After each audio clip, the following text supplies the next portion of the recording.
Assalamualaikum warahmatullahi wabarakatuh. Waalaikumsalam warahmatullahi wabarakatuh. Sayyidus Syuhur artinya raja, penghulu atau tuan dari seluruh bulan.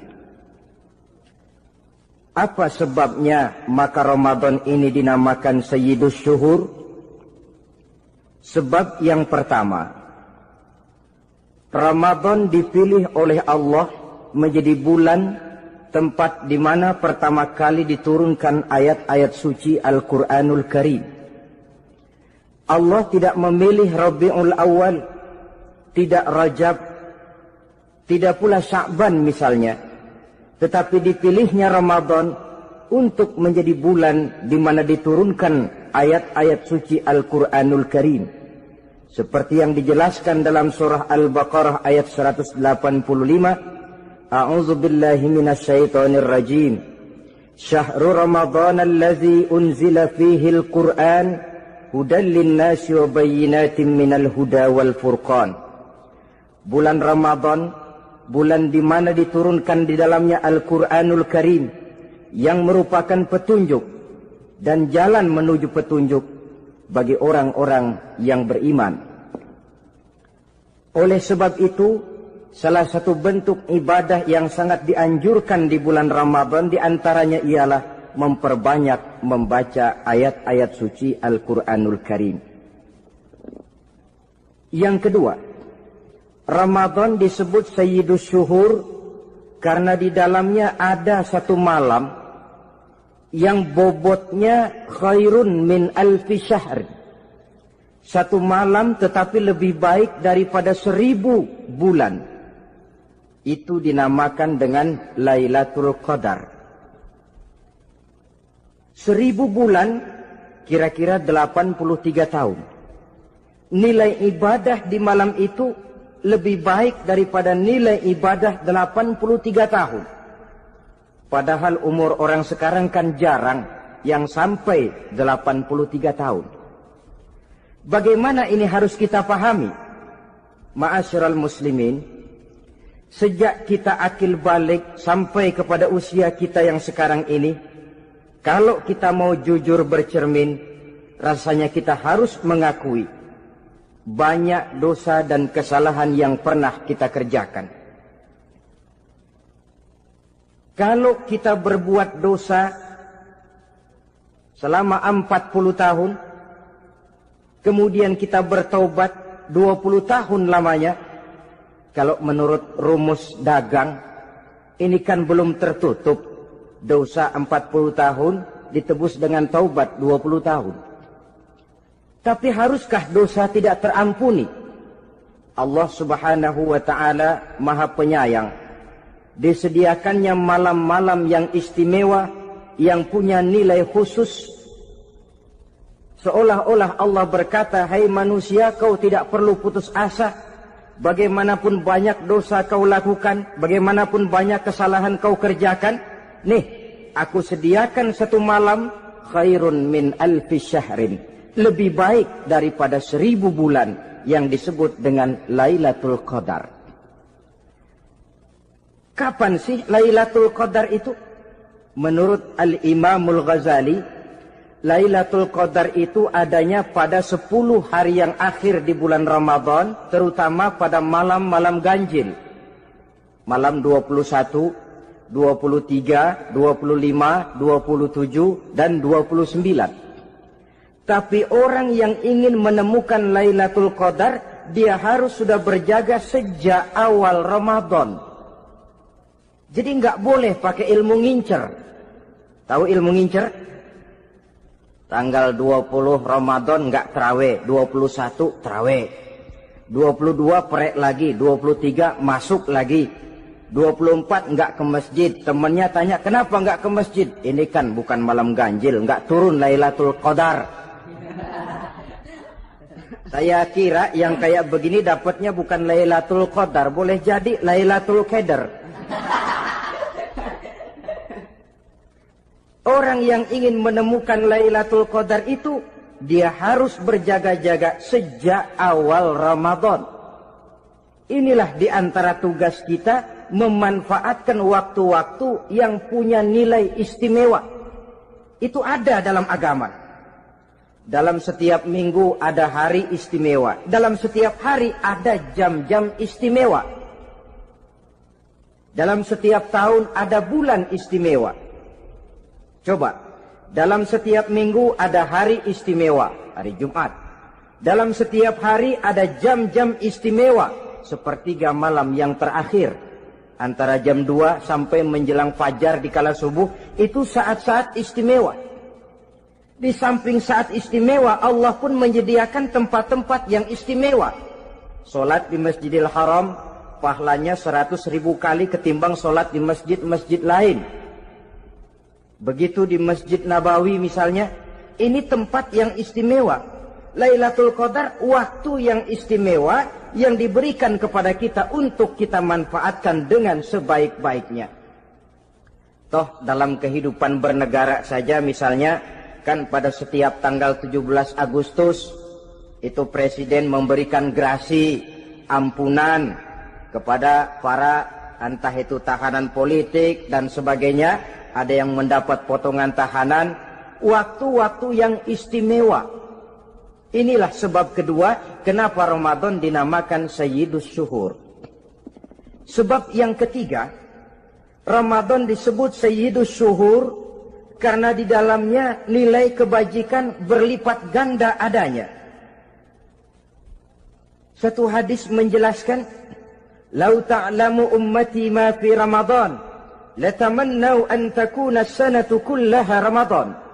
Andai kata umatku tahu keistimewaan apa yang ada di dalam bulan suci Ramadan, niscaya mereka ingin agar sepanjang tahun isinya Ramadan saja. Apa sebabnya? Li'annal hasanata fihi mujtami'atun. Di dalam bulan Ramadan itu berkumpul segala macam kebajikan. Wa ta'atu maqbulatun.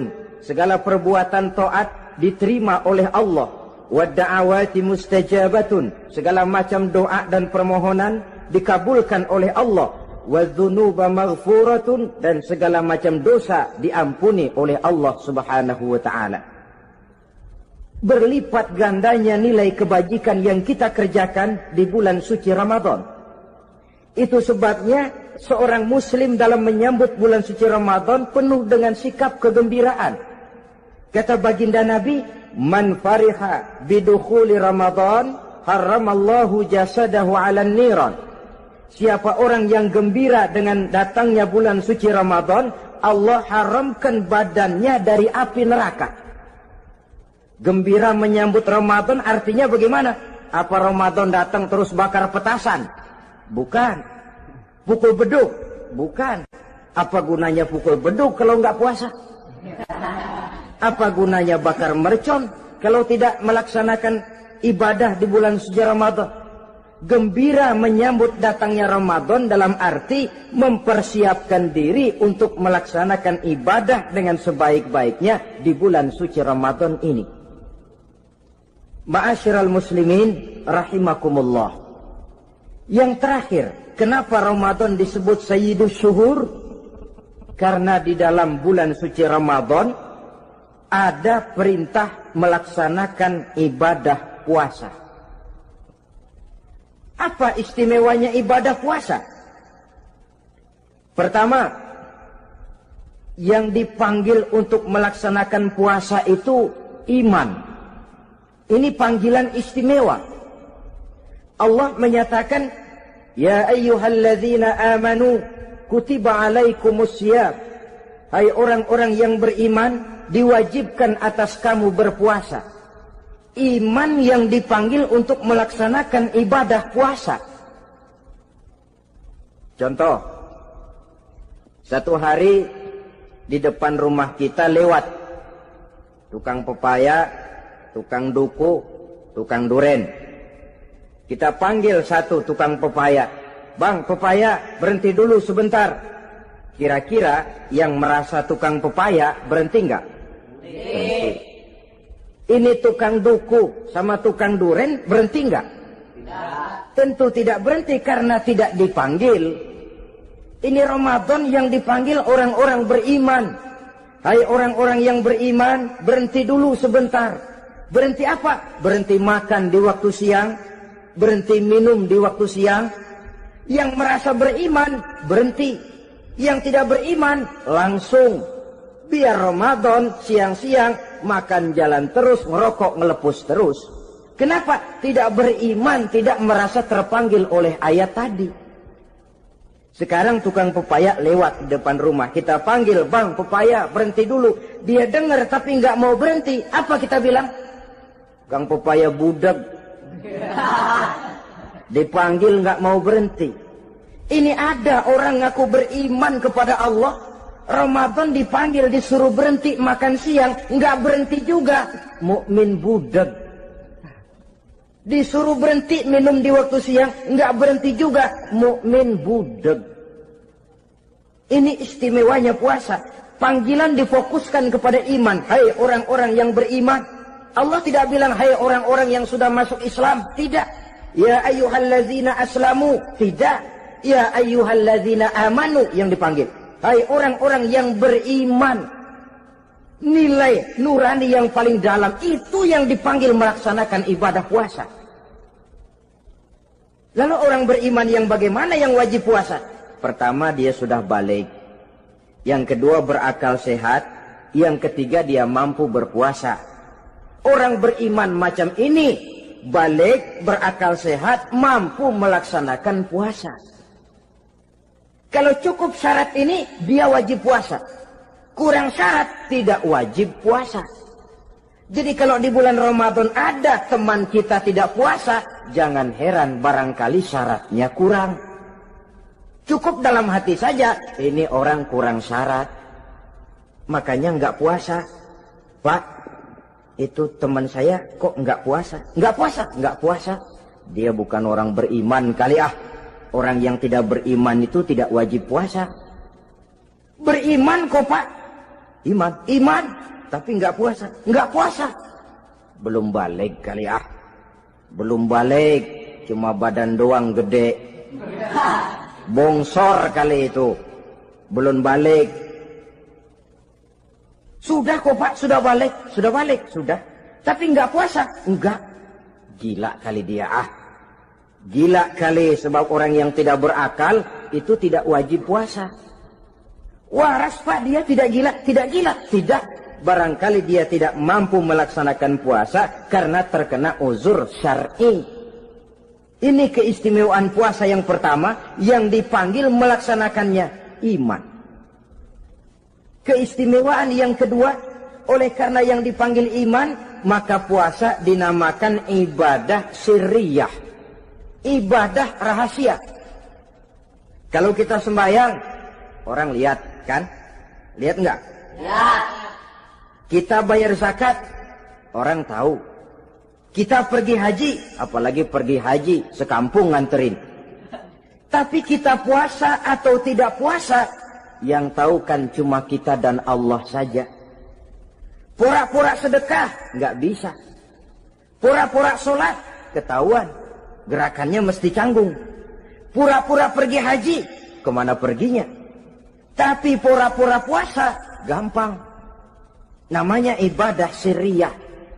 Bulan puasa jam 8 pagi makan. Keluar rumah bibir lap yang kering. Jalan lemesin dikit. Ada angin belaga miring. Temennya tanya, lo lemes amat, gue lagi puasa nih. Orang lain bisa dibohongi. Sebab puasa memang merupakan ibadah sirriyah. Yang tahu cuma kita dan Allah saja. Karena dia ibadah rahasia, puasa ini sulit terkena penyakit riya. Ibadah yang lain karena kelihatan orang, gampang kena penyakit riya, to show only. Sholat, karena kelihatan orang, gampang kena penyakit riya. Karena saya jadi imam, misalnya, di belakang saya lihat ada mertua, wah, saya bikinlah sembahyang saya mantap-mantap. Pakai serban, pakai siwak. Bahasanya saya paseh-pasehin. Kayak orang 16 tahun di Mekah. Wah, usolli, warwal, maghribi salasa raka'atin. Allahu Akbar. Surahnya saya cari yang panjang-panjang, paling pendek Sabbihis sama Wadduha. Akibat apa itu? Riya, di belakang ada calon mertua. Tapi kalau sholat sendirian dalam kamar, boro-boro pakai serban dan siwak, kadang-kadang kaos kutang saja cukup. Surahnya jangan Sabbihis sampai Wadduha, langganannya Inna A'toinakal Kautsar sama Qul Huwallahu Ahad. Karena sholat terlihat orang, mudah kena penyakit riya. Sedekah pun begitu. Mulanya niatnya cuma mau sedekah 5.000, karena ada orang yang disedekahsegani naik 10.000, yang 5.000 sudah karena orang. Jadi ibadah yang lain itu mudah terkena riya, tapi juga mudah dinilai orang. Kita bisa saja bilang, itu orang sholatnya khusyuk ya. Kenapa? Kelihatan dari gerakannya. Itu orang hajinya mabrur ya. Kenapa? Kelihatan dari tingkah lakunya setelah pulang haji. Itu orang sedekahnya berani ya. Kenapa? Ketahuan dari jumlahnya. Ibadah yang lain bisa dinilai, tapi puasa nggak bisa dinilai. Itu orang puasanya mantap bener ya. Kenapa? Beludah melulu. Itu bukan ukuran. Itulah sebabnya dia dinamakan ibadah sirriyah, ibadah yang abstrak, yang tahu cuma si pelaksana dan Allah saja. Ini keistimewaan puasa yang kedua. Yang ketiga, saudara-saudara, kalau ibadah-ibadah yang lain, ganjaran pahalanya itu dijelaskan oleh Allah. Sedekah kalau ikhlas pahalanya begini. Haji kalau mabrur pahalanya ini. Sembahyang berjamaah pahalanya ini. Untuk puasa tidak. Puasa Allah cuma bilang as-siyamu li wa ana ajzi bihi. Puasa adalah untukku, aku yang akan membalasnya. Berapa besar balasannya tidak dijelaskan oleh Allah. Apa artinya ini? Kalau saudara kerja, mandor bilang, sampean kerja sama saya, gaji satu hari 5.000. Ketahuan kan, sehari 5.000. Kita bisa kong-kalingkong, ada mandor rajin, nggak ada mandor kendor. Pokoknya sehari 5.000. Tapi kalau mandor cuma bilang, kau kerja sama aku, soal gajimu nanti aku yang atur. Tidak dijelaskan berapanya, nanti aku yang atur. Ini kan mestinya kita kerja hati-hati. Sebab apa? Mungkin gaji kita lebih besar dari jumlah 5.000 kalau kerjaan memuaskan. Mungkin tidak digaji sama sekali kalau kerjaan berantakan. Tidak dijelaskannya pahala puasa menjadi sugesti bagi kita untuk melaksanakan ibadah ini dengan sebaik-baiknya. Mungkin gaji sangat besar, mungkin tidak digaji sama sekali. Sebab kata Nabi, kam min sha'imin laisa lahu min siyamihi illa al-ju' wal 'atsh. Berapa banyak orang puasa, dia tidak memperoleh apa-apa dari puasanya kecuali lapar dan haus saja. Puasa sah, kewajiban gugur, nilai 0. Tidak dapat apa-apa kecuali lapar dan haus. Jadi inilah keistimewaan daripada ibadah puasa. Saudara hadirin yang saya hormati, kemudian apa sih perlunya kita melaksanakan ibadah puasa ini? Namanya syahwat. Kalau itu kita kendalikan, maka langkah hidup ini akan menjadi lurus karenanya. Benar kalau Nabi menyatakan, "Iza jaa Ramadan, futihat abwabus sama, wa ghulliqat abwabun nar, wa sufsidatis sayatin." Apabila datang bulan suci Ramadan, dibuka pintu langit, dibuka pintu surga, ditutup pintu neraka, dan diikat setan-setan itu. Siapa yang ikat setan? Puasa kita. Dengan puasa kita mengendalikan nafsu. Kalau nafsu kita kendalikan, setan nggak berkutik. Jadi yang mengendalikan nafsu itu nilai puasa. Nafsu terkendali, setan terikat. Kalau puasa, kalau nggak puasa, setannya ngebludak. Jadi jangan digambarkan, wah kalau bulan puasa setan dirantai. Rantainya kayak apa? Yang rantai siapa? Arti setan diikat di sini ialah nafsu dikendalikan. Dengan apa? Mengatur makan dan minum. Puasa kan sebenarnya logikanya mengatur perpindahan waktu makan dan minum saja. Apabila perut besar ini teratur demikian rupa, syahwat tidak menggelegak, dia terkendali. Dengan hidup pandai mengendalikan nafsu, iblis tidak berdaya dan tidak berkutik. Ma'asyiral muslimin rahimakumullah, Nabi bersabda, la yu'minu ahadukum hatta takuna hawahu taba'an lima ji'tu bih.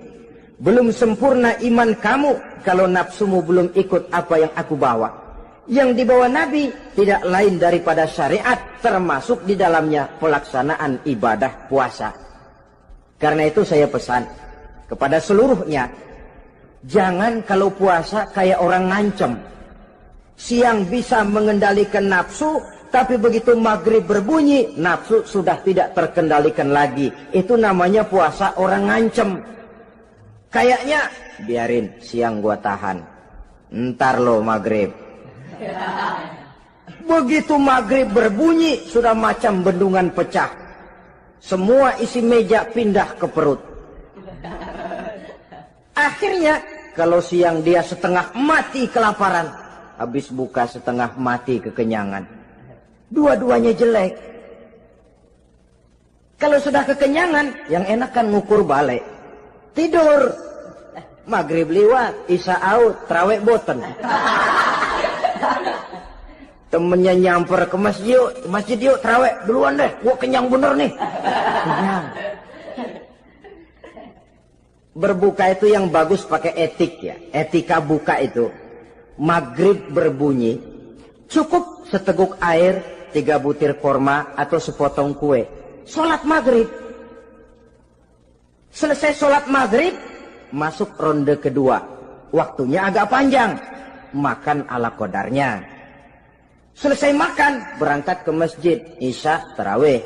Pulang tarawih, masuk ronde ketiga. Waktunya panjang. Mau habis-habisan juga nggak apa-apa. Tapi kalau begitu maghrib berbunyi langsung dipukul 1 ronde, kita yang rubuh. Kekenyangan. Waktu siang dia sanggup mengendalikan nafsu. Tapi begitu maghrib berbunyi, nafsu sudah tidak terkendali lagi. Asar pengaruh puasa tidak akan membekas dalam jiwanya. Siang jelas puasa, nggak boleh ngerokok.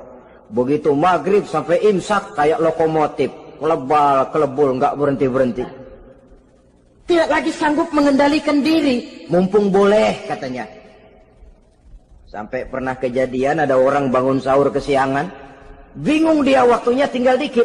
Mau sahur dulu, nggak keburu ngerokok. Mau ngerokok dulu, takut nggak keburu sahur. Akhirnya bareng. Sebelah nyuap nasi, sebelah ngerokok. Itu macam mana rasanya kalau sudah kayak begitu itu. Padahal pengaruh daripada melaksanakan puasa akan terlihat dari sejauh mana seseorang dalam hidup mampu mengendalikan nafsu. Bukan pada waktu memang dilarang, tapi pada waktu diizinkan. Di situ yang paling kelihatan. Kalau waktu siang saudara mampu mengendalikan nafsu, itu jelas saja memang seharusnya orang puasa. Malam dalam keadaan makan boleh, minum boleh, masih mampu mengendalikan nafsu. Dalam arti makan dan minum pada batas yang wajar saja. Itulah yang dikehendaki dari melaksanakan ibadah puasa. Sehingga ibadah itu membekas dan ikut membentuk kepribadian orang. Sekali lagi, jangan cuma waktu siang saja bisa mengendalikan nafsu.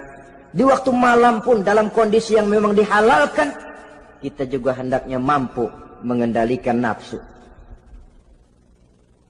Jadi inilah perlunya puasa yang pertama, supaya kita bisa mengendalikan nafsu. Yang kedua, puasa itu melatih kita hidup sederhana. Orang sufi mengajarkan, Orang yang paling kaya ini sebenarnya orang yang hidupnya paling cukup. Sedangkan orang miskin adalah orang yang kebutuhannya kelewat banyak. Maka yang paling kaya, bahkan yang maha kaya, itu sebenarnya cuma Allah. Sebab apa? Dia nggak perlu apa-apa. Makin banyak keperluan kita, makin miskin kita. Coba orang puasa lihat.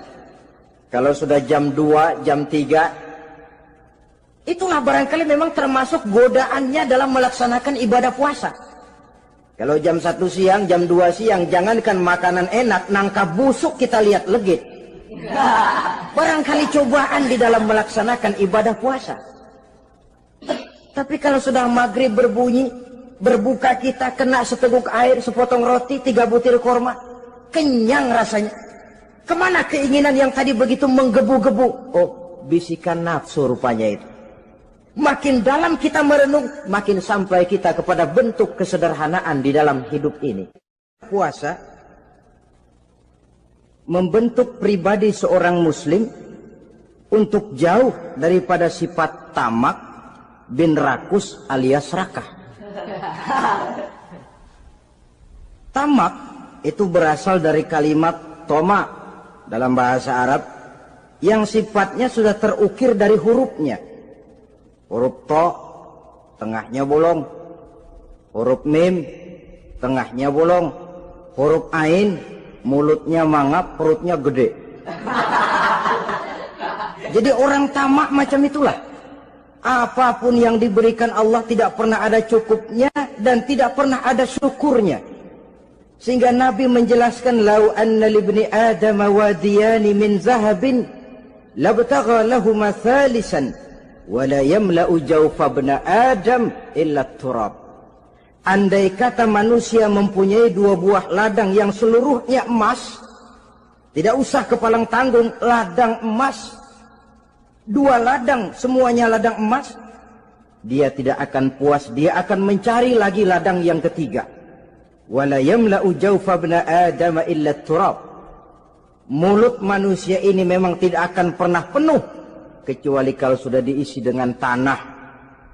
Kapan diisi dengan tanah? Kalau sudah menghadap ke arah kiblat di liang lahat, nah itu baru mulut udah nggak ngerawil, diam, tenang, kalem. Diisi dengan tanah. Dengan demikian kita lihat bahwa puasa makin kita hayati, makin dekat kita kepada kesederhanaan di dalam kehidupan ini. Islam tidak melarang orang untuk kaya, untuk punya harta. Yang dilarang ialah sifat rakus, serakah, dan tamak. Karena ini akan membuat orang melakukan segala macam cara, ingkar kepada nikmat Allah, tidak pandai bersyukur, pandangan matanya selalu diarahkan ke atas. Dikala hidupnya sudah serba cukup, dia masih merasa kurang. Sebab itu dia selalu kurang. Dia sudah kaya tapi masih merasa miskin saja, maka hidupnya pun miskin terus.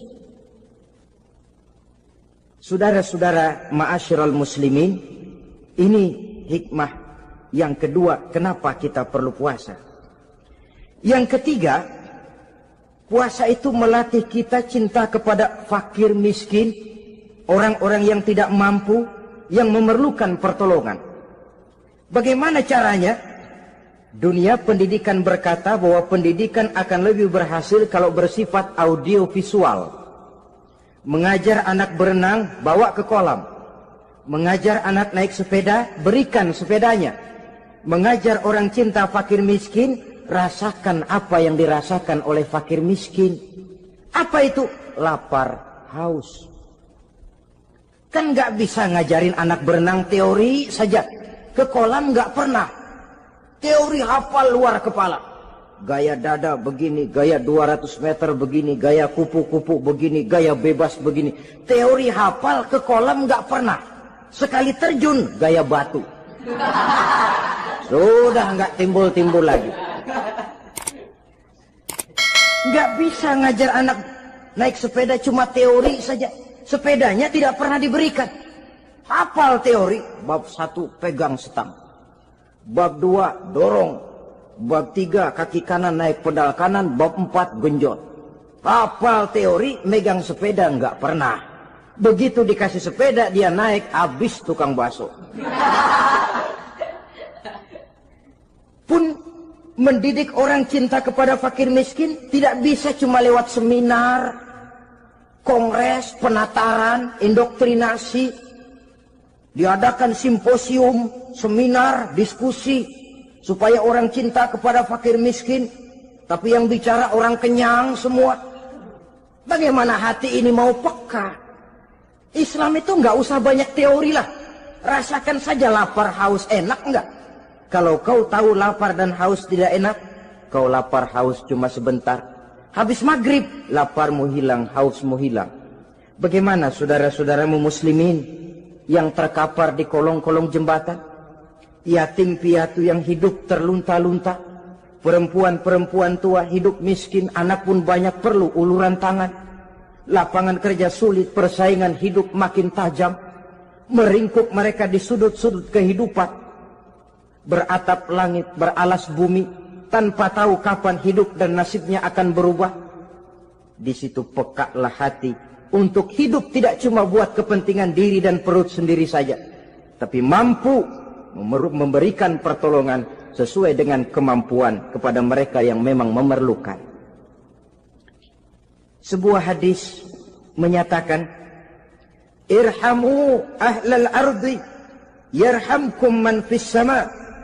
Sayangilah apa yang ada di permukaan bumi, nanti yang di langit akan sayang kepadamu. Si kaya sayang kepada yang miskin lalu menolongnya. Yang alim sayang kepada yang awam lalu membimbingnya.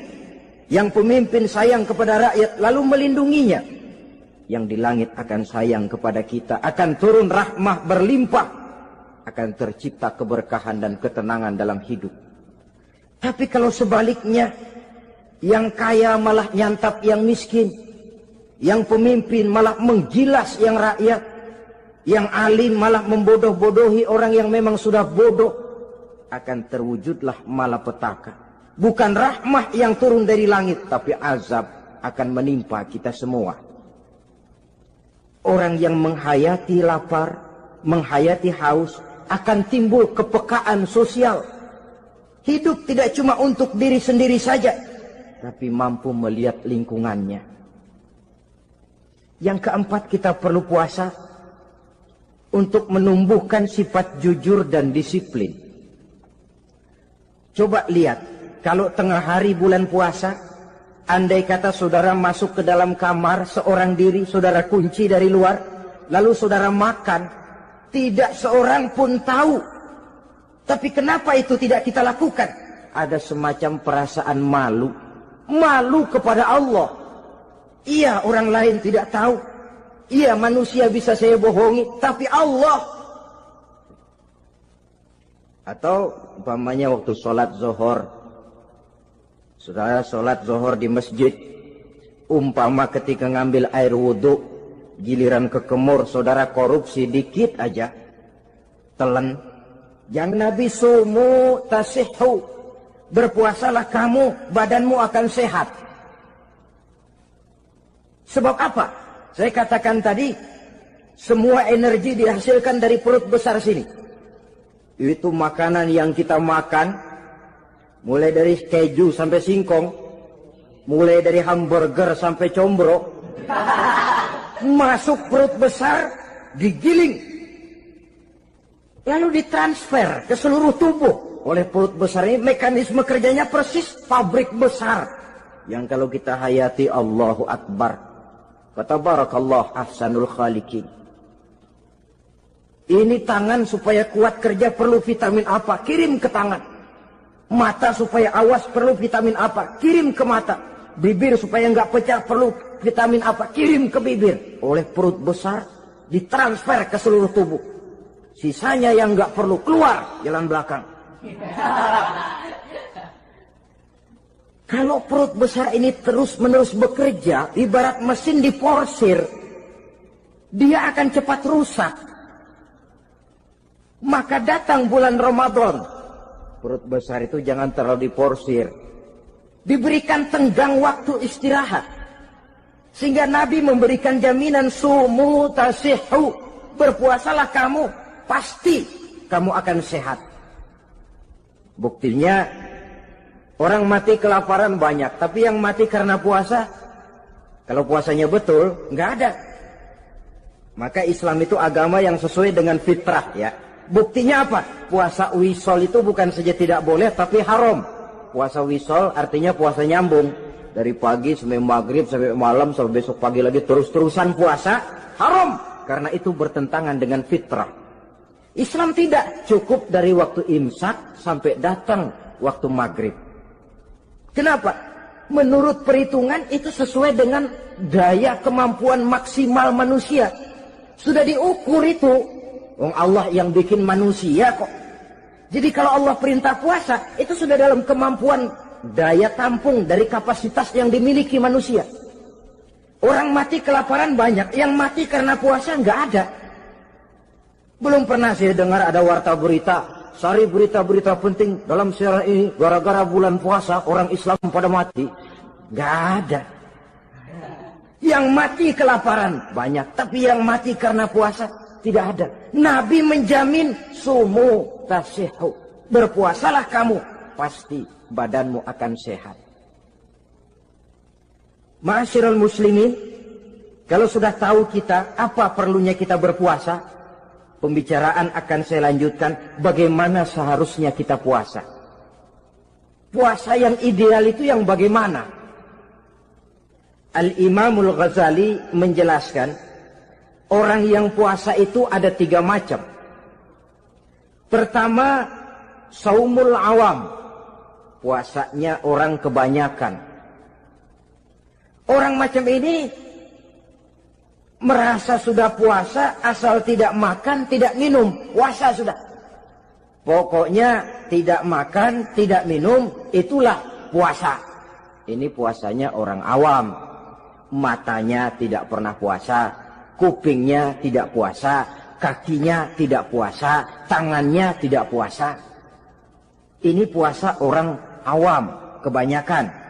Hasilnya tidak mustahil seperti yang dikatakan Nabi tadi. Berapa banyak orang puasa tidak mendapat apa-apa dari puasanya kecuali lapar dan haus. Puasa sah, kewajiban gugur, nilai 0. Kan rugi ibadah semacam itu. Sebab jangan lupa, yang membatalkan itu kan 2. Ada yang membatalkan pahala puasa, ada yang membatalkan puasa. Bedanya apa? Kalau puasa batal, pahala jelas batal. Tapi kalau pahala yang batal, puasanya mungkin sah. Kewajibannya gugur, tapi pahala tidak ada. Kalau yang membatalkan puasa sih umumnya kita bisa jaga itu. Sebab apa? Masalahnya konkret, kelihatan. Apa yang membatalkan puasa? Misalnya makan dan minum yang disengaja walaupun sedikit, batal. Sedikit tapi sengaja tidak mengenyangkan, batal. Mamanya pentol korek yang kecil itu. Sengaja telan waktu puasa, batal. Kan sedikit pak, nggak kenyang kok. Sengaja. Sengaja itu yang bikin batal. Tapi kalau tidak sengaja seperti lupa, itu tidak batal. Misalnya hari pertama puasa, di sembahyang subuh tidur, bangun jam 8, lupa kebiasaan, langsung aja nyerbu ke dapur. Dapat sepiring setengah, ingat. Astagfirullah, lagi puasa, betul. Setelah ingat bagaimana? Yang masih ada di mulut keluarkan, berkemur, lanjutkan puasanya, sah. Perkara sepiring setengah yang udah kadang masuk bagaimana pak? Itu rezeki. Lawang orang lupa. Lupa itu kan jenis yang ma'fu anhu, jenis yang dimaafkan. Makan dan minum yang disengaja walaupun sedikit, batal. Batal puasanya. Apalagi muntah yang disengaja, batal puasa itu.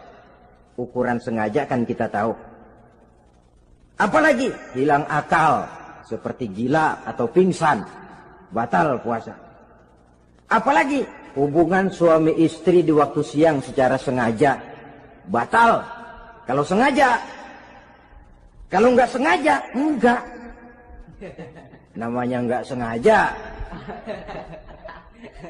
Umpamanya, saya nggak sengaja Pak, tahu-tahu udah nyampe situ, gimana?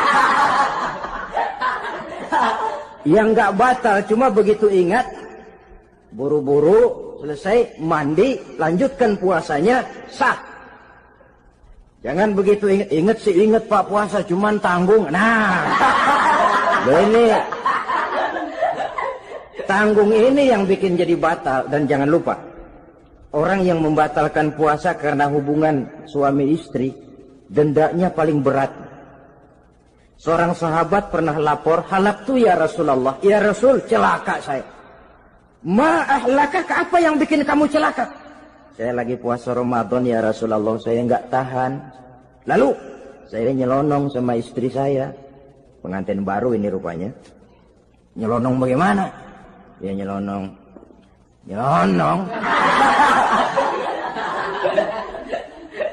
Melanggar dia, tapi jujur, lapor. Kata Rasul, ya sudah, bayar dendanya. Dendanya apa ya Rasulullah? Bebaskan budak. Aduh, saya nggak punya budak ya Rasulullah. Tidak punya? Tidak punya. Puasa 2 bulan berturut-turut, tidak boleh diselang-seling. Syahraini mutatabi'aini, 2 bulan berturut-turut, tidak boleh diselang-seling. Gimana? Sanggup puasa 2 bulan berturut-turut? Enggak kuat ya Rasulullah. Enggak kuat? Enggak kuat. Ramadan yang sebulan aja saya nyelonong, apalagi 2 bulan. Kalau kau tidak kuat juga, beri makan 60 fakir miskin, 1 orang 1 mod. Ya Rasulullah, apalagi? Jangan memberi makan 60 fakir miskin. Istri saya di rumah sehari masak, 3 hari libur. Saya orang susah ya Rasulullah. Saya pikir lagian ya orang kebangetan juga, sudah melarat sama larangan berani. Rasul masuk ke dalam kamar, keluar kembali bawa sekeranjang kecil kurma. Kalau kau tidak punya apa-apa, bawa pulang ini. Sedekahkan kepada orang-orang miskin di kampungmu sebagai pembayar dendamu. Ya Rasulullah, apalagi? Di kampung saya itu yang paling miskin saya. Waduh, rusak bener ini orang. Apa marah Rasul? Beliau malah senyum. Ya sudah, kalau memang yang paling miskin kamu, bawa pulang saja itu kurma, beri makan anak istrimu di rumah. Orang ini udah melanggar larangan, dapat kurma lagi. Yang kedua, watak hukum Islam itu elastis, fleksibel, tidak kaku. Tidak kalau sudah begitu ya mesti begitu, itu tidak. Yang sering kaku kan kitanya umat Islam di dalam memahami Islam. Saudara hadirin yang saya hormati, yang tidak boleh itu pun di waktu siang.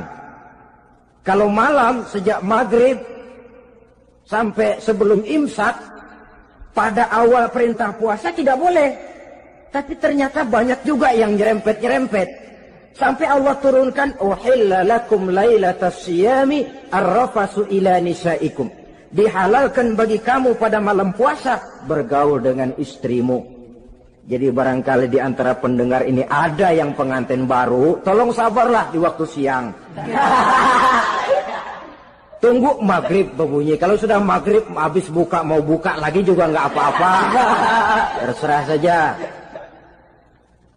Ini yang membatalkan puasa. Yang kita sulit mengontrol, yang membatalkan pahalanya. Apa misalnya? Ngomong-ngomongin orang. Puasa, ngomongin orang jalan terus. Itu ya tetangga kita. Kenapa emang? Oh, anu. Kita sih bukan ngomongin orang ini. Bukan ngomongin orang katanya. Ngomongin tuyul. Anu. Bohong.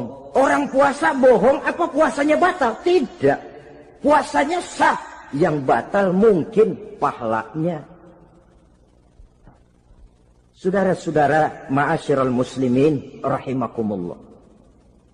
Mata, terutama di kota-kota besar, menjaga mata ini. Kadang-kadang kita nggak pengen lihat tapi kelihatan. Sebab itu memang yang tidak boleh ngeliatin. Kalau kelihatan lain. Kelihatan itu kan rezeki. Orang kita nggak mau tapi kelihatan. Yang kelihatan itu sebentar. Kata Imam Ali, nazaratul ula laka wa tsaniyatu alaika. Pandangan pertama untukmu, yang kedua atasmu. Jadi begitu kelihatan, ya sudah. Jangan kelihatan tapi manteng aja nggak mau. Jadi mantengnya ini yang jadi urusan. Saudara hadirin yang saya hormati, dengan kata lain, berusahalah kita untuk puasa zahir batin. Itu yang pertama tadi. Puasa tingkatnya orang saumul awam disebut. Tingkat yang kedua, saumul khawas. Puasanya orang khusus. Bagaimana ini? Di samping tidak makan dan tidak minum, panca inderanya sudah ikut puasa. Matanya puasa, kupingnya puasa. Asal ada diajak ngomong-ngomongin orang, maaf ya, kuping saya lagi puasa. Kakinya puasa, diajak jalan ke tempat yang tidak baik, dia bilang, maaf saja, kaki saya lagi puasa. Diajak nyolong, maaf, tangan saya lagi puasa. Tidak cuma sekedar tidak makan dan tidak minum, panca inderanya sudah ikut puasa. Sekurang-kurangnya, seperti inilah puasa kita. Zahir batin. Nah, yang tertinggi disebut saumu khawasil khawas. Puasa orang khusus yang lebih khusus lagi. Ini sudah the first class ini. Puasanya orang fit. Bagaimana puasanya orang ini? Di samping tidak makan dan tidak minum, puasa panca inderanya, hatinya juga sudah ikut puasa dari seluruh keinginan yang selain Allah. Wah, ini kelas tinggi. Orang yang puasa macam ini, andai kata jam 3 sore dia berpikir, ntar sore buka pakai apa ya? Dia menganggap batal pahalanya. Kenapa? Masih mikirin makanan. Kalau kita kan bukan cuma mikirin, ngancem. Waduh, jam 5 di meja udah buderek es kopior, kelapa muda, cendol. Apa yang mau diminum lebih dulu? Tingkat yang tertinggi ini, hatinya juga puasa dari semua keinginan yang selain Allah. Idealnya, sekurang-kurangnya kita puasa zahir batin. Zahirnya menahan diri dari yang membatalkan puasa, batinnya mencegah diri dari yang membatalkan pahala puasa kita itu. Ma'asyiral muslimin rahimakumullah. Bagian sepertiga yang pertama, tanggal 1 sampai 10 Ramadan, masa turunnya rahmah, turunnya kasih sayang Allah. Kalau istilah sepak bola, tanggal 1 sampai 10 Ramadan ini disebut babak semifinal. Babak penyisihan. Sepak bola itu kalau baru tingkat babak penyisihan, pesertanya banyak. Seluruh kesebelasan turun bertanding. Babak penyisihan. Ramadan tanggal 1 sampai 10 babak penyisihan, putaran pertama. Pasaran puasa rame. Masjid musola full house. Meledak, tidak sanggup menampung jamaah yang tarawih itu. Yang tadarus meriah. Kenapa? Maklum babak penyisihan, seluruh kesebelasan turun bertanding. Tanggal 1 sampai tanggal 10 Ramadan. Bila itu selesai, selesailah putaran pertama. Masuk putaran kedua, sepertiga yang kedua tanggal 10 sampai 20 Ramadan, masa maghfirah. Masa turunan dari Allah. Masuk babak semifinal. Sepak bola itu kalau sudah babak semifinal, itu kan sudah banyak kesebelasan yang masuk kotak. Maka 10 Ramadan ke atas, pasaran puasa mulai menurun. Yang enggak puasa mulai nekat. Yang tadarus sudah mulai sayup-sayup sampai. Sementara barisan orang sembahyang tarawih di masjid mulai mengalami kemajuan dengan pesatnya. Barisannya makin maju ke depan. Maklum, tidak semua kesebelasan tangguh. Ada yang sejak bertanding sudah berhitung. Kita sih bakalan yang lain ada. Karena ikut-ikutan teman, karena malu sama mertua, rajin terawih. Karena antar nganter-nganterin, rajin terawih, bayangnya paling belakang berdua lagi. Malah ngeledek begitu imam waladolin, dia di belakang nyaut asik.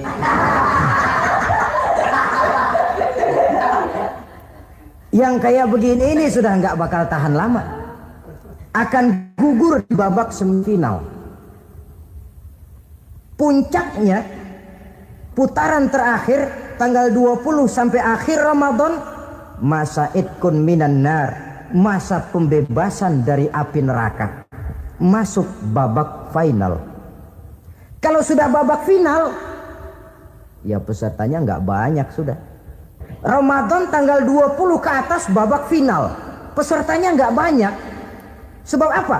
20 Ramadan ke atas pikiran orang sudah bercabang itu. Yang punya kampung sudah siap-siap mau pulang mudik, lebaran di buah kampung, puasa kayak enggak, yang penting pokoknya lebaran. Yang pegawai negeri gajinya kecil, anaknya banyak, palanya ngebet. Yang belum punya sepatu, belum punya baju, macam-macam problem, sehingga konsentrasi ibadah menurun. Padahal Nabi sangat menganjurkan tingkatkan ibadah, la siyama fi asril awakhir, lebih-lebih pada hari 10 yang akhir, tanggal 20 sampai akhir Ramadan. Di situ dianjurkan memperbanyak ibadah, i'tikaf, tarawih, tadarus Quran, bersedekah, amalan-amalan sunnah yang sangat dianjurkan di bulan suci Ramadan ini. Nah, mereka yang keluar sebagai finalis Ramadan, Allah Subhanahu wa ta'ala berkenan memberikan piagam penghargaan. Di atas piagam itu tertulis dengan nyata, ghufira lahu ma taqaddama min zambihi. Pemegang piagam ini dinyatakan keluar sebagai finalis Ramadan, kepadanya diberikan penghargaan dengan jaminan ampun terhadap seluruh dosa yang pernah dia kerjakan. Sehingga dia keluar Ramadan, masuk 1 Syawal seperti bayi baru dilahirkan oleh ibunya, bersih tanpa dosa karena sudah dibersihkan oleh ibadah Ramadan. Sehingga masuk Syawal, dia rayakan Idul Fitri, dia pantas mengucapkan minal aidin wal faizin. Minal aidin artinya semoga kita termasuk orang yang kembali. Kembali kemana? Kembali kepada fitrah, seperti bayi baru dilahirkan oleh ibunya, tidak punya dosa kepada Allah karena sudah dibersihkan oleh ibadah Ramadan. Ini orang yang finalis, puasanya betul, tarawihnya betul, pantas mengucapkan minal aidin. Dan kalau tarawih cuma 2 malam, puasa 3 hari, lebaran paling rajin, mas minal aidin ya, minal aidin. Nggak tahu diri lo, minal aidin dari mana? Saudara hadirin, dosa kepada Allah bersih oleh ibadah Ramadan. Tinggal dosa kepada sesama manusia berhalal bihalal di hari raya Idul Fitri. Nah, inilah pembicaraan kita pada pertemuan kali ini, dengan harapan mudah-mudahan ibadah kita diterima Allah, kita keluar sebagai finalis yang pada akhirnya masuk ke dalam kelompok minal aidin wal faizin, orang yang kembali suci kepada fitrah dan orang yang beruntung. Dengan semangat inilah kita rayakan Idul Fitri, hari raya kembali kepada fitrah. Bicara keagungan Ramadan yang ditandai 3 hal. Pertama, Ramadan dipilih oleh Allah menjadi bulan tempat di mana pertama kali diturunkan Al-Quranul Karim, kitab suci kita, imam kita, pedoman utama dalam melaksanakan berbagai kegiatan hidup. Pertama, ia berisi akidah yang tujuannya menyelamatkan manusia dari ketergantungan kepada benda, menyelamatkan manusia dari kemusyrikan, baik syirik yang jali maupun syirik yang khafi. Syirik jali itu syirik terang-terangan, nyata-nyata menyembah berhala, nyata-nyata meyakini Tuhan lebih dari satu. Kalau gitu insya Allah kita aman. Tapi ada syirik khafi, syirik yang tersembunyi, menjadikan yang selain Allah sebagai tujuan akhir dari seluruh kegiatan hidup. Itu syirik khafi. Saya sejak pakai cincin ini rezeki lancar. Cincin. Saya sejak pakai gesper ini, jangan anak gadis, nenek-nenek ngelihat saya lemes. Gesper. Ini sejak ada perkutut di rumah ini, bisnis bagus. Perkutut. Kalau komputer lebih kita kagumi dari Allah, itulah berhala kita. Kalau pangkat lebih kita utamakan dari Allah, itulah berhala kita. Kalau ilmu lebih kita kagumi daripada Allah, itulah berhala kita. Quran membebaskan manusia dari ketergantungan kepada benda, membersihkan keyakinan, meluruskan tauhid dengan konsep akidah. Lalu sisi yang kedua, syariat untuk mengatur kehidupan sesama manusia. Selama ini kalau mendengar syariat, yang terbayang oleh kita kan yang serem-serem, dan memang diopinikan sedemikian rupa. Padahal watak syariat itu pertama, al-musawat bainan nas fi takalifil ahkam. Ini watak syariat Islam. Semua manusia sama dalam berhadapan dengan hukum Allah. Semua manusia sama. Bukankah ini yang kita perjuangkan dengan tuntutan keadilan? Supaya di Republik ini jangan ada warga negara kelas 1. Supaya di Republik ini jangan ada yang kebal hukum. Supaya di Republik ini hukum jangan seperti pisau, tajam ke bawah tapi tumpul ke atas. Syariat mengajarkan al-musawat bainan nas fi takalifil ahkam. Semua manusia sama dalam berhadapan dengan hukum Allah. Ketika mengajarkan orang beramal, Rasulullah kepada putri kesayangan beliau sendiri berkata, "I'mali ya Fatimah, i'mali fa inni la ughni anki minallahi syai'a." Fatimah, beramal kau. Fatimah, solat. Fatimah, puasa. Fatimah, haji. Kalau kau tidak beramal, aku ayahmu Rasulullah tidak akan sanggup membelamu di akhirat nanti. Inilah watak syariat. Tidak mentang-mentang anak kesayangan lalu ada jaminan, sudah Fat, kamu nggak sholat nggak apa-apa, nanti di akhirat ada papi. Tidak. Semua manusia sama dalam berhadapan dengan hukum. Andai kata Fatimah putri Muhammad mencuri, tidak usah orang lain, Muhammad sendiri yang akan memotong tangannya. Bukankah keadilan macam ini yang kita harapkan? Cuma sayang, selama ini banyak kita mengenal Islam seperti orang buta kenal gajah. Ada 3 orang buta dilepas ke kebun binatang, disuruh kenal gajah. Saya yakin laporannya lain-lain.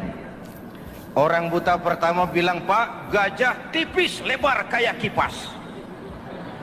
Kenapa? Dia baru pegang telinganya. Orang buta kedua ngotot, "Goblok itu Pak. Yang betul saya, gajah kecil panjang kayak ular." Kenapa? Yang dia pegang ekornya. Orang buta ketiga lebih marah, dua-duanya tolol Pak. Yang betul itu saya, gajah tinggi besar seperti pohon kelapa. Karena yang dia pegang kakinya. Beginilah kita mengenal Islam. Seperti orang buta kenal gajah, frame of reference, kacamata pandangannya tidak total. Baru kenal kaki gajah sudah sok tahu gajah. Baru kenal telinga gajah sudah sok kenal gajah. Kemana-mana pidato, saudara-saudara, gajah tipis lebar kayak kipas. Buat orang yang belum kenal gajah, dia menyesatkan. Buat orang yang sudah tahu gajah, senyum di kulum. Oh, kau baru kenal kupingnya kok. Begitulah kadang-kadang kita baca Quran, ayatnya yang keras. Kesannya Islam itu sangar, Islam itu sadis, Islam itu perang. Di sisi lain ada yang adem, sejuk, lalu lahir generasi feminim. Buat saya yang terpenting semua kita perlu. Rasul mengajarkan, la takun ratban fatuksara wala yabisan fatuksara. Jangan lemah, nanti kau diinjak orang, tapi jangan keras, nanti kau dipatahkan orang. Hadirin yang saya hormati, lalu syariat juga punya at-tadrij fit tasyri', tahapan dalam melaksanakan syariat. Oleh karena itu, Ramadan yang keagungannya ditandai dengan turunnya Al-Quran harus jadi momentum kembalinya kita kepada Al-Quran. Quran itu imam, kita ini makmum. Saya mau tanya, imam ikut makmum apa makmum ikut imam? Makmum ikut imam apa imam ikut makmum? Makmum ikut imam. Kalau Quran imam dan kita makmum, kita ikut Quran, jangan Quran diminta ikut kita. Imam ruku, kita ruku. Imam sujud, kita sujud. Imam i'tidal, kita i'tidal. Ke barat kata Quran, ke barat kita berangkat. Ke timur kata Quran, ke timur kita menuju. Halal kata Quran, ambil. Haram menurut Quran, tinggalkan. Kalau dia imam dan kita adalah makmum, mari berimam kepada Al-Quranul Karim. Yang kedua, keagungan Ramadan ditandai dengan perintah melaksanakan ibadah puasa. Para ulama menyebut puasa itu ibadah sirriyah, ibadah rahasia, ibadah abstrak, tidak ada unsur sugesti. Kalau kita sholat, orang lihat. Kita sedekah, orang tahu. Kita pergi haji, satu kampung nganter. Kita puasa, cuma kita dan Allah. Pura-pura sholat, ketahuan Pak. Pura-pura sedekah, nggak bisa dong apa yang disedekahin. Pura-pura haji, kemana perginya? Tapi pura-pura puasa, gampang. Keluar rumah, bibir lap yang kering, jalan lemesin dikit, ada angin miring, lemes amat puasa. Sirriyah, abstrak. Ibadah lain bisa dinilai, wah itu teman kita sodakohnya berani ya. Kok tahu kamu? Kelihatan dari jumlahnya. Itu sholatnya khusyuk ya. Kok ngerti kamu? Kelihatan dari geraknya. Tetangga sebelah itu rasa-rasanya hajinya mabrur ya. Kok ngerti kamu? Kelihatan dari tingkah lakunya setelah pulang haji. Kalau yang sebelah lagi itu haji tomat. Di Mekah tobat sampai kampung kumat. Ibadah lain kelihatan bisa dinilai, tapi puasa tidak bisa dinilai. Belum pernah saya dengar orang bilang, teman kita puasanya mantap betul ya. Kok tahu kamu? Beludah terus. Nggak ada hubungannya. Oleh karena puasa ibadah sirri, ibadah abstrak, maka yang terbentuk dari ibadah ini pertama keikhlasan. Ini sikap hidup yang paling penting. Orang lain mau puji atau tidak bukan soal. Orang lain mau dengar atau tidak bukan soal. Ini urusan saya dengan Allah. Dari ibadah sirri seperti ini terbentuk keikhlasan, dan itu penting. Ikhlas. Saya menyantuni yatim bukan karena disorot TV, bukan karena masuk majalah, bukan karena dimuat koran, karena Allah. Berpakaian ikhlas. Saya berpakaian ini karena perintah Allah menutup aurat, bukan karena tuntutan Ramadan. Kalau cuma tuntutan Ramadan, Ramadan saja bagus busana muslim. Selesai Ramadan kembali pusar merajalela. Menerima jabatan ikhlas, ini amanah dari Allah. Jabatan adalah alat untuk mengabdi, bukan cuma alat yang melahirkan kekuasaan dan fasilitas. Kalau kekuasaan dianggap sebagai fasilitas dan kekuasaan, maka yang lahir tentu akhirnya maling-maling baru, yang lahir rampok-rampok baru, yang dikuras ya harta negara. Hadirin yang saya hormati, ikhlas menerima jabatan dengan keyakinan ini amanah Allah, amanah akan dimintakan pertanggungan jawab, ini alat untuk berbuat baik, ini alat untuk mengabdi. Kalau cuma digambarkan kekuasaan jabatan sebagai kekuasaan dan fasilitas, itu yang lalu banyak melahirkan rampok-rampok baru. Betul? Iya, kalau jabatan kan gajiannya jelas. Menteri gajinya jelas, anggota DPR gajinya jelas, presiden, wakil presiden gajinya jelas. Tetapi ketika fasilitas dan kekuasaan banyak memberikan hasil, jangan heran lalu muncul penjarahan terhadap kekayaan-kekayaan yang justru merupakan milik rakyat. Ikhlas dalam menerima jabatan, ikhlas dalam berbuat, ikhlas dalam beramal. Lalu yang kedua, jujur. Tadi siang saudara sholat zuhur apa tidak? Sholat. Yang sholat? Ya enggak. Sebelum sholat zuhur kan saudara berwudu. Waktu berwudu kan saudara berkemur, memasukkan air ke mulut. Umpama waktu berkemur saudara korupsi, dikit saja airnya saudara minum, jangankan hansip, jangankan satpam, jangankan polisi, teman sebelah pun tidak tahu kalau waktu berkemur kita korupsi. Kenapa kita tidak mau melakukan itu? Ada rasa malu kepada Allah. Alangkah positifnya kalau ini diterjemahkan dalam kehidupan. Sekarang kan kita berpikirnya Allah ditekan. Kamu korupsi ya? Iya, Tuhan kan tahu. Biarin, Tuhan mah tahu, nggak ribut. Nggak ribut katanya. Tapi kalau 3 orang saja tahu, geger kantor. Bayangin, Tuhan aja ditekan, Tuhan diintimidasi, apalagi orang lain. Lahir etika otonom, daya kontrol yang paling ampuh yang muncul dari dalam jiwa kita sendiri. Sabahu ahadun au qatalahu falyaqul inni shaim, inni shaim. Kalau ada orang mencaci maki dia, bahkan mengajak dia berkelahi yang menurut ukuran dia mesti menang, tapi karena puasa, maaf, saya bukan nggak berani sama kamu, saya sedang puasa. Kalau mau berkelahi juga ntar aja habis buka, segeran dikit berantemnya.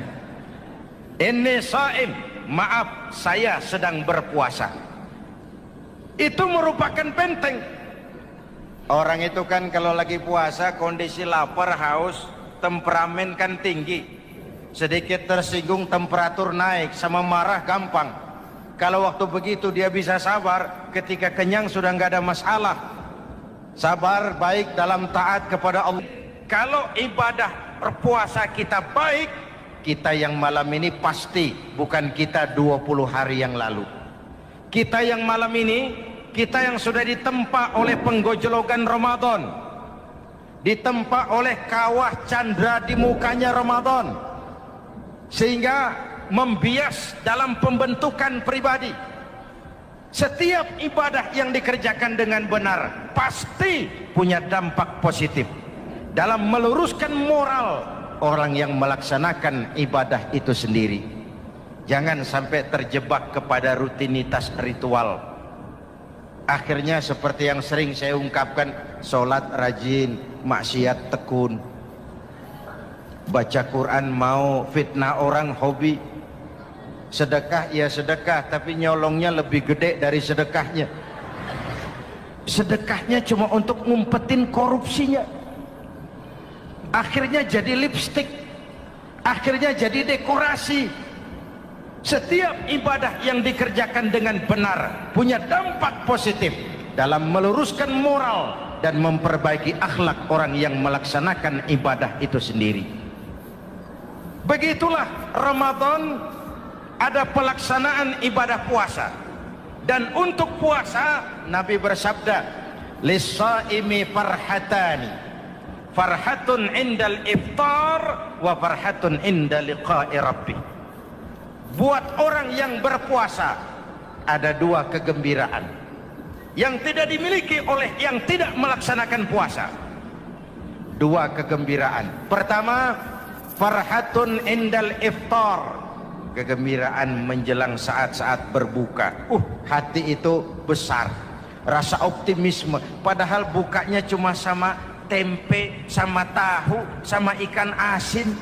Tapi entah makin dekat maghrib hati makin berbunga, ada kebahagiaan yang tidak bisa diceritakan. Allahumma lakasumtu, ya Allah hari ini saya laksanakan perintahmu, saya lawan rasa nafsu, saya tempuh lapar, haus, saya tunaikan semua ini. Itu kegembiraan yang puasa. Yang kedua, wa farhatun inda liqa'i rabbih, kegembiraan kedua nanti di akhirat pada saat bertemu dengan Allah Subhanahu wa ta'ala. Masuk surga nikmat, bertemu Allah jauh lebih nikmat. Hadirin yang saya hormati, bahkan di surga ada sebuah pintu yang khusus disiapkan bagi orang-orang yang melaksanakan puasa. Tidak bisa masuk ke pintu itu kecuali orang yang puasa. Dan pintu itu disebut pintu Rayyan, Babur Rayyan, pintu Rayyan, yang hanya boleh dimasuki orang-orang yang melaksanakan ibadah puasa. Hadirin, lalu yang berikutnya ibadah puasa ganjarannya abstrak. Kalau ibadah lain kita bisa lihat itu, sholat berjamaah pahalanya begini, haji kalau mabrur pahalanya begitu, sodakoh pahalanya begini. Puasa Allah cuma bilang as-siyamu li wa ana ajzibi, puasa untukku dan aku yang membalasnya.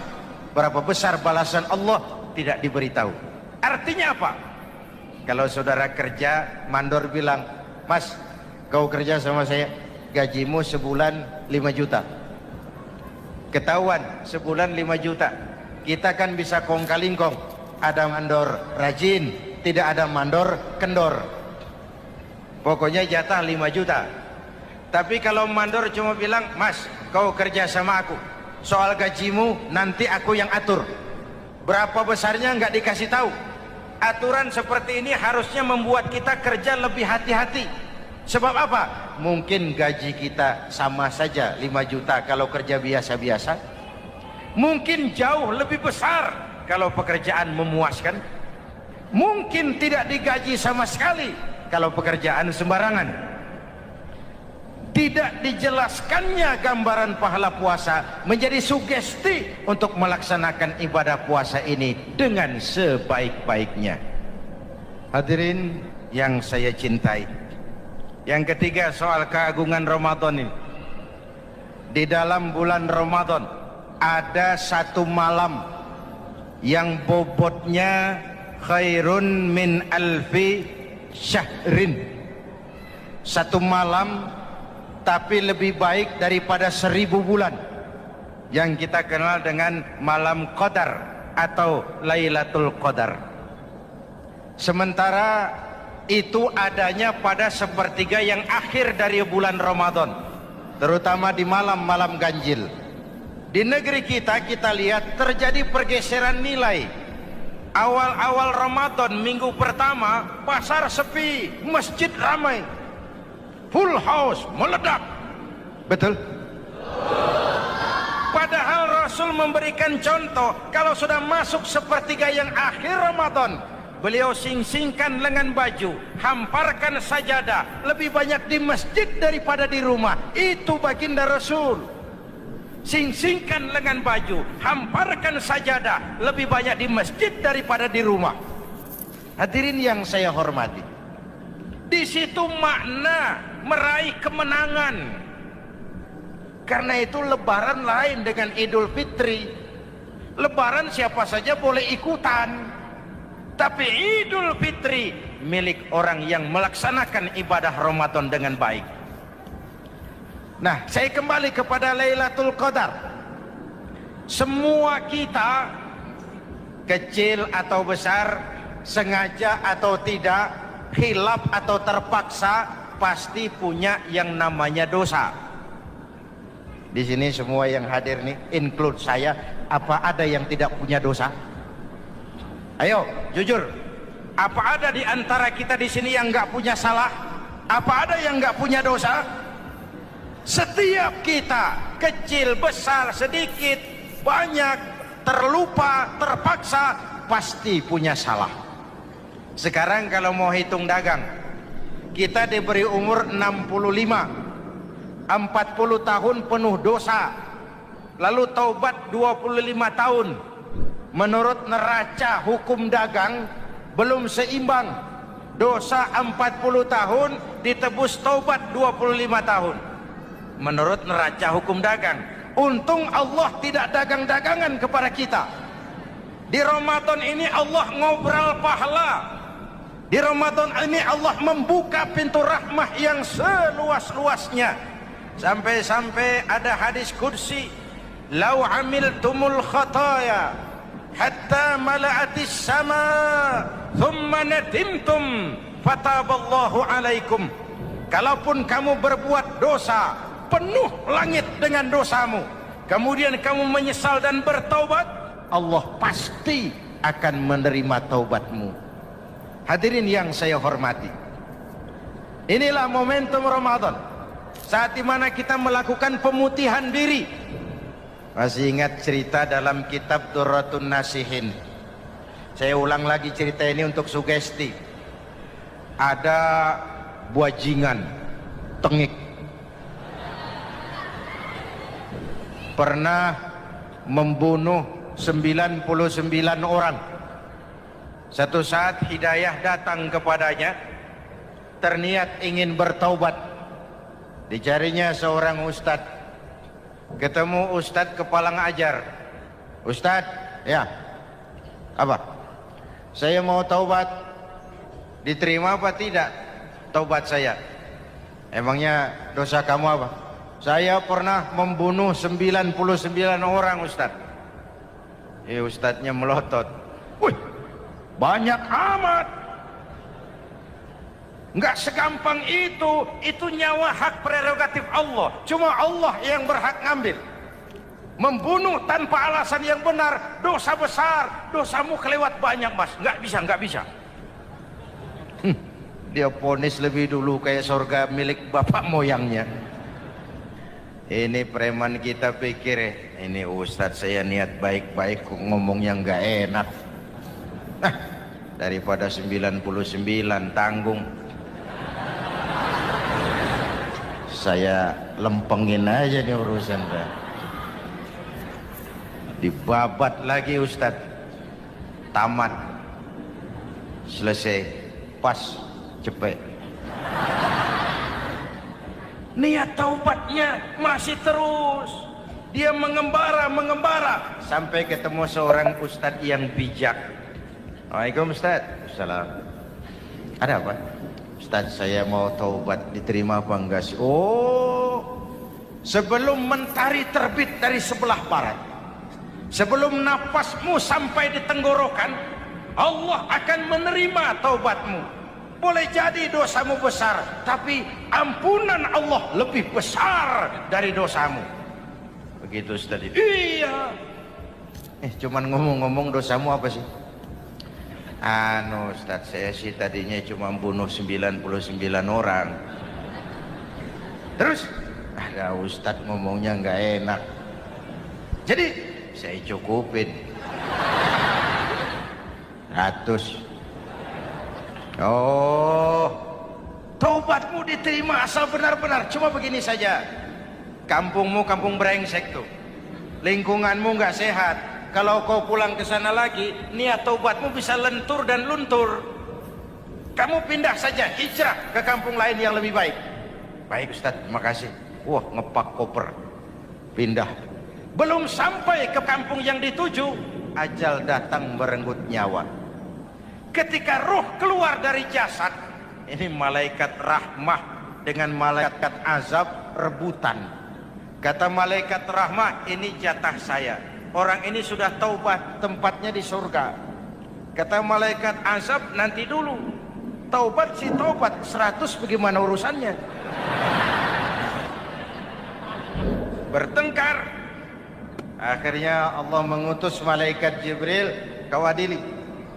Kata Jibril, ukur sajalah mana yang lebih dekat, kampung yang dituju atau kampung yang ditinggalkan. Ketika diukur, kampung yang dituju lebih dekat dari kampung yang ditinggalkan. Kata Jibril, dia jatah malaikat rahmah, taubatnya diterima Allah. Nah, kalau mendengar riwayat seperti ini, jangan diartikan bahwa untuk taubat mesti membunuh 100 orang. Ini harus diartikan bagaimanapun besar dosa dan kesalahan yang kita lakukan, jangan putus asa dari rahmat Allah.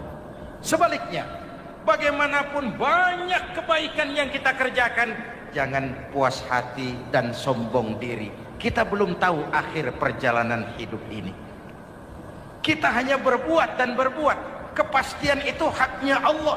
Ada yang masuk neraka karena menyiksa kucing. Ada yang masuk surga walaupun sudah membunuh 100 orang.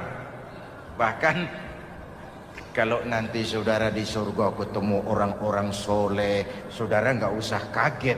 Itu memang tempatnya di surga. Saudara akan kaget nanti kalau di surga ketemu pelacur. Pelacur masuk surga. Penasaran, saudara samperin, Mbak Yu. Iya Mas, sampean ada di sini, apa Allah nggak salah wesel ini? Iya Mas, saya ini ada di surga sini. Padahal waktu di dunia dulu saya ini siapa Mas tahu kan? Mas juga langganan kan waktu itu.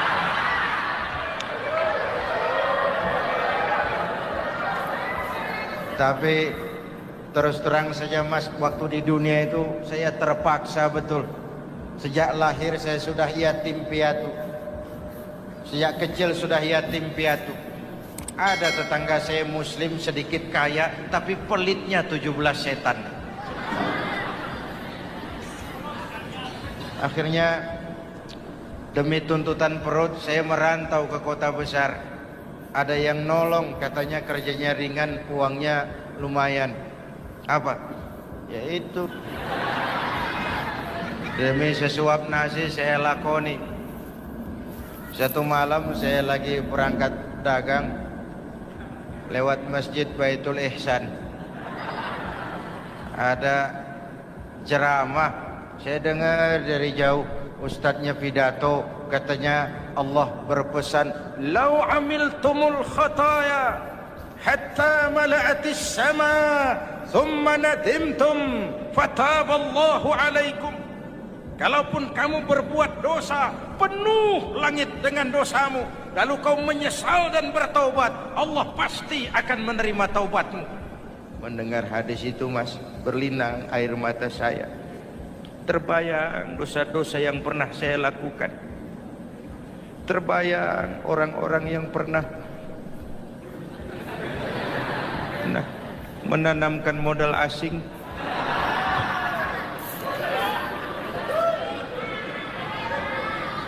Dikala itu hidayah datang, saya niat taubat pulang kampung Mas, mudik.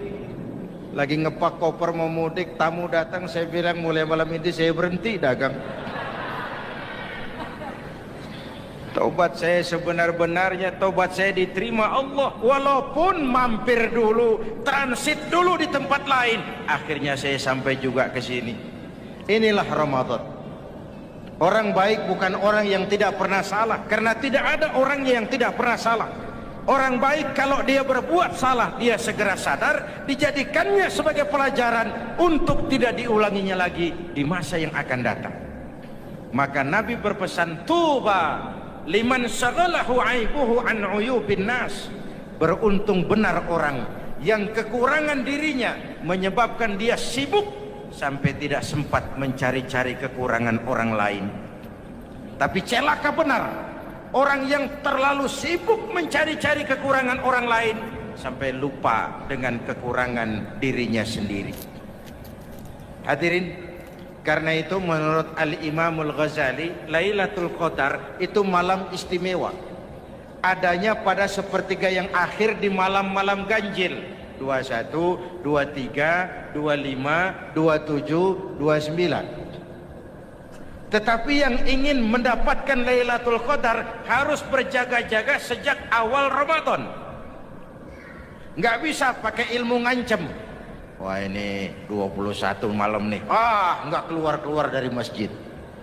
22 libur. 23 absen lagi. Nggak bisa seperti itu. Ingin mendapatkan Lailatul Qadar harus berjaga-jaga sejak awal Ramadan. 1000 bulan kira-kira 83 tahun. Rata-rata umur orang sekarang kita ini jarang yang sampai 83. Jarang. Kalau menyontoh Rasul jatah kita 63. 63. Hadirin yang saya hormati, sehingga dikatakan itulah fasilitas yang diberikan Allah kepada umat Muhammad ini.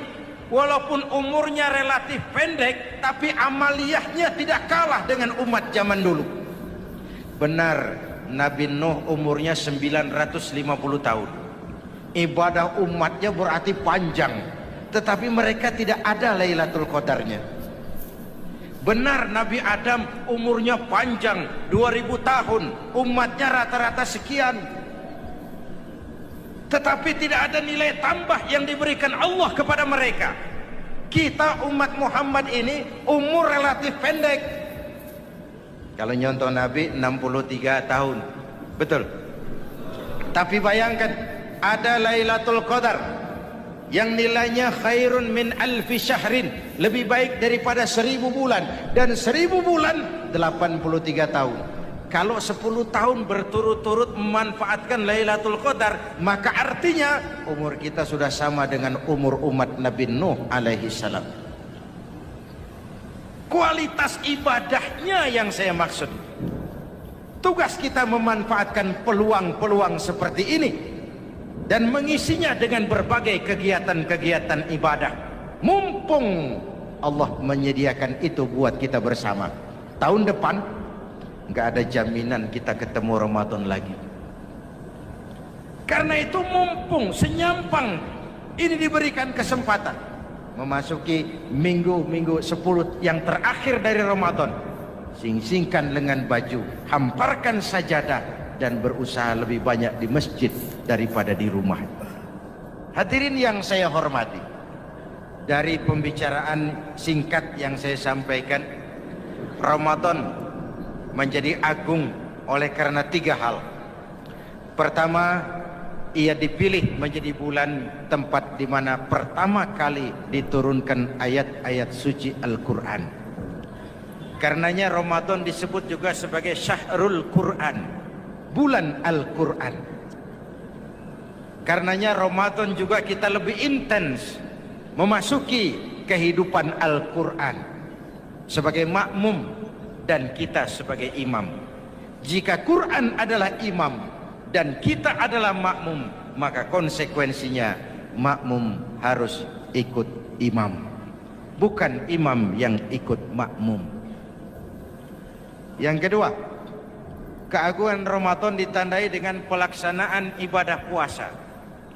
Setiap ibadah yang dikerjakan dengan benar pasti punya dampak dalam memperbaiki moral, meluruskan akhlak orang yang melaksanakan ibadah itu sendiri.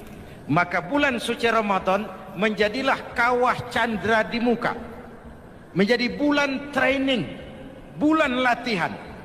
Saya sering ibaratkan, Mike Tyson masuk latihan, keluar latihan, tindunya makin hebat.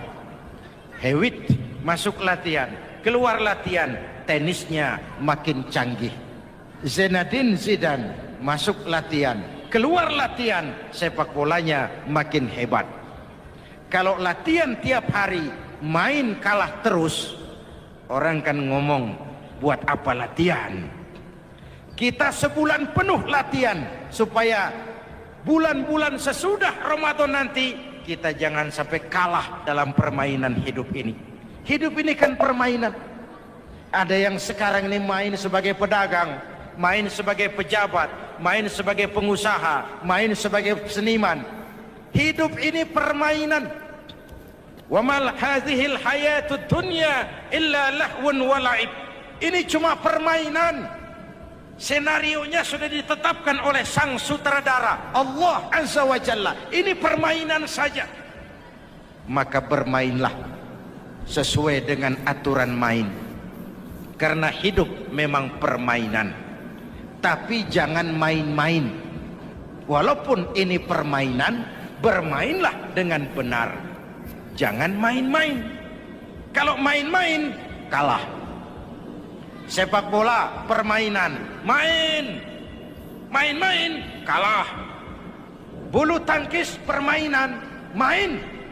Main-main, kalah. Hidup ini permainan. Main dengan benar. Main sesuai dengan aturan main. Main-main, kalah. Hadirin yang saya hormati. Karena itu 1 bulan untuk menghadapi 11 bulan sesudahnya. Yang ketiga, ditandai keagungan Ramadan dengan ada nuzulul Quran. Diberikan Allah kepada siapa saja yang dikehendakinya. Semoga ibadah yang sudah kita kerjakan kiranya diterima Allah. Yang masih akan kita kerjakan, diberikan kita kekuatan zahir dan batin untuk dapat melaksanakannya dengan sebaik-baik.